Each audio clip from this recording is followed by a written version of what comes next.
Good evening. We begin over Lebanon, where Sky 8 is flying over the damage left over from a funnel cloud earlier this afternoon. We can see what looks like pieces of the barns that were destroyed spread across the area. Several trees were splintered down the middle or knocked over entirely. Take a closer look now. Crews tell us that 4 barns at a dairy had extensive wind damage and 2 of them were destroyed. The funnel cloud left a path of destruction that was 3/4 of a mile long. Thankfully, no injuries were reported. Joining us now by phone is the public information officer from Lebanon Fire, Jason Boland. Jason, how did this start? And I guess in the beginning, did you have any idea what was going on? No, initially we were toned out for a wired down call about 1:30 in the afternoon, and it wasn't until crews got around more information came into dispatch we realized this was some sort of a severe weather event. Our initial arriving crews found about a 3/4 of a mile path of debris and destruction through this property, which is a fairly good-sized dairy farm. There were a number of barns damaged. 2 large barns are completely damaged, probably beyond repair, totaling about 34,000 square feet. And then 2 other barns had roofs and pieces of walls completely ripped off and are at this point structurally unstable. So fortunately no injuries. There were about 8 homes in this immediate area, and residents were obviously occupied at the time. So no injuries to any residents and no injuries to any livestock here at this working dairy farm. Yeah, Jason, if you could give us a little lay of the land for people that aren't real familiar with that area. You said there's about 8 homes nearby. Are we talking like a mile away, or are they kind of clustered around the dairy farm?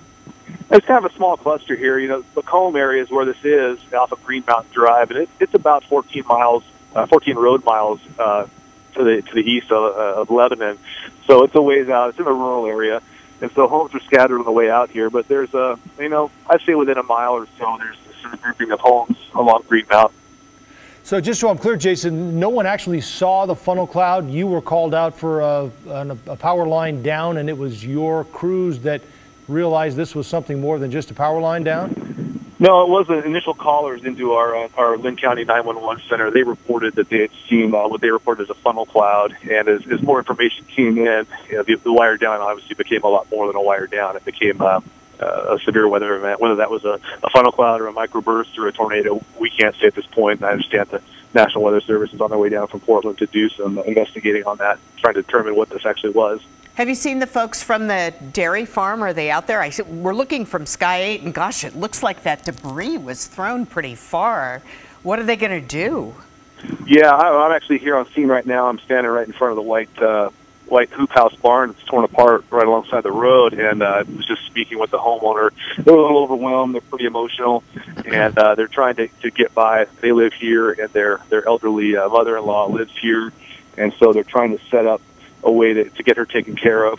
Lebanon Fire is offered to go ahead and put up the mother-in-law and the family in a local hotel for the night, and we're hoping to get them to do that. But it sounds like the mother-in-law isn't going to want to leave. So they're trying to get by as they can. They're getting a little bit of water. They're getting some power set up with generators. And, in this area, neighbors really pull together and help each other out. There's been a steady stream of neighbors coming through at this time, offering help and assistance. You're clearing tin off the road. So.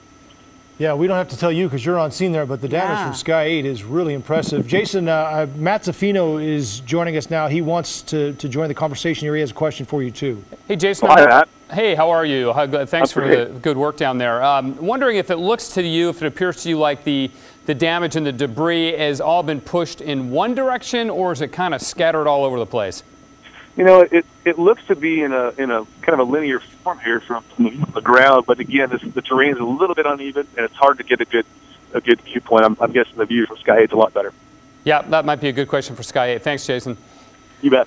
All right, Jason. Well, gosh, our hearts go out to that family. It looks like that's a huge mess to clean up, and we're glad you're there with them anyway. So thanks so much for bringing us up to date on this.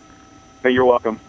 Matt, let's bring you back in here now. And I guess one of the questions I have is it possible for damage like this from a funnel cloud if it doesn't touch down? I don't think so. I mean, to get that kind of damage, there's a lot of damage there. I mean, those are big buildings, right. What, 20, 30,000 square feet, he said. So, the roofs torn. You could see sheet metal that was bent. You know, those aren't structures that are built to hurricane standards, most likely, but still, there's a lot of damage there. And I sincerely doubt that if it was a funnel cloud, and funnel clouds were cited, that it did not touch down. I think it most likely touched down. Now, the other possibility, Joe, that could have caused the damage, and that's why I asked the question that I did of Jason, is if the damage is all kind of pushed in one direction, well, that would be indicative of a downburst in straight line winds, because with a tornado, obviously you have rotation, tends to scatter the damage out in kind of a chaotic, wild, widespread pattern. And Sky 8 could actually tell better than anybody if that's the case. Guys up in Sky 8, can you tell if the damage is all kind of pushed in one direction, or does it look circular and scattered about? I don't know if we have comms with them, Matt. They can't talk to us right now. Okay, so nonetheless, you can see the picture there, and you know, the Weather Service will look at that along with other parameters to determine whether or not it was a tornado and whether, or if it was straight line winds. I'd be almost willing to bet, though, everybody, that this was a tornado simply by the fact that we had visual observations of a funnel cloud. Now, it could be that it was a funnel cloud that didn't touch down, and then it did touch down right over Spencer's Dairy Farm, causing the damage that it did. If it did that kind of damage, I mean, basically it touched down.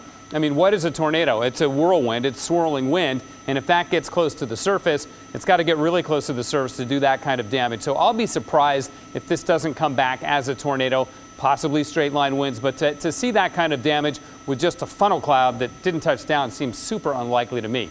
All right, do you want to see the radar of this? Because I can show you what happened with this. I've timed out or gone back and looked at the radar data starting at noontime. Here's Lebanon, the area in question. Lacombe is right about up in here, as Jason told us, about 12, 14 miles to the east and slightly north of Lebanon. So this is the cell of interest, and watch what happens here. It marches across.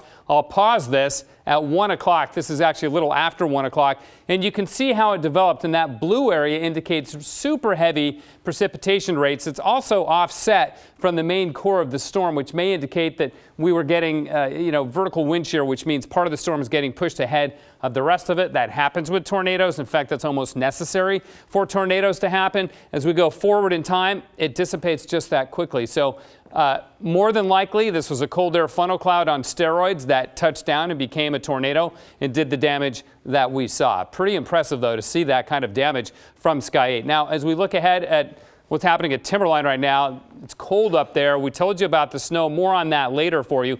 But again, the touchdown was about 126. No injuries. I think this is a likely tornado near Lebanon. We'll get confirmation from the Weather Service as soon as they finish their survey down there later this evening, I would imagine.